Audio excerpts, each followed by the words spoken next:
আপনার বিবাহিত মহিলাকে পছন্দ, তাই তো?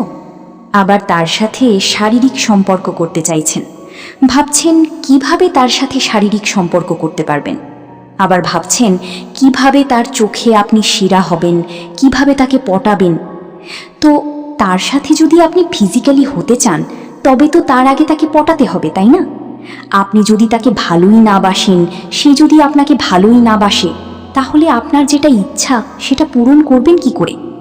তো চলুন, আজকের এই ভিডিওর মাধ্যমে আমি আপনাকে শিখিয়ে দিব কিভাবে একজন বিবাহিত মহিলাকে সহজে পটানো যায়। পয়েন্ট নাম্বার 1, অনেকেই আছে বিবাহিত মহিলাদের পটানোর সময় ভয় পায়, এই ভেবে যে সে যদি আমার উপরে রেগে যায়।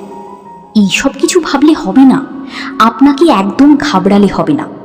আপনি তাকে পটানোর সময় যদি ভয় পান, তাহলে কখনোই আপনি তার সাথে সেট হতে পারবেন না। যদি ভয় পান, তাহলে সেই মহিলা আপনার উপর থেকে ভরসা হারাবে, ভাববে এ তো প্রথমেই ভয় পাচ্ছে, তাহলে আমাকে সামলাবে কিভাবে? তাই ভয় পেলে চলবে না। পয়েন্ট নাম্বার 2, আপনি যদি বিবাহিত মহিলার সাথে লাইন মারতে চান, তাহলে কি করতে হবে? ভীষণ ইম্পর্টেন্ট পয়েন্ট, ভালো করে শুনুন। আপনি একটা নির্দিষ্ট টাইম সেট করবেন, একটা নির্দিষ্ট জায়গা সেট করে নেবেন, যেখান থেকে আপনি তাকে প্রতিদিন দেখতে পান এবং সেও যেন আপনাকে দেখতে পায়। আপনি নির্দিষ্ট টাইমে নির্দিষ্ট জায়গায় পৌঁছে যাবেন এবং তার দিকে তাকিয়ে থাকবেন।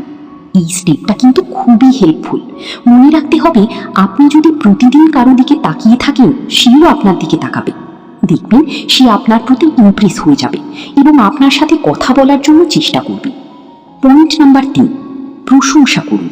তার লুক নিয়ে প্রশংসা করুন, তার হাসি নিয়ে প্রশংসা করুন, তাকে নানা রকম কথা বলে হাসানোর চেষ্টা করুন। এই প্রশংসা জিনিসটা এমন যে আপনি যদি যে কোনো বিবাহিত মহিলাই হোক বা ইয়াং মেয়ে হোক, যাকেই করবেন সেই পটে যাবে।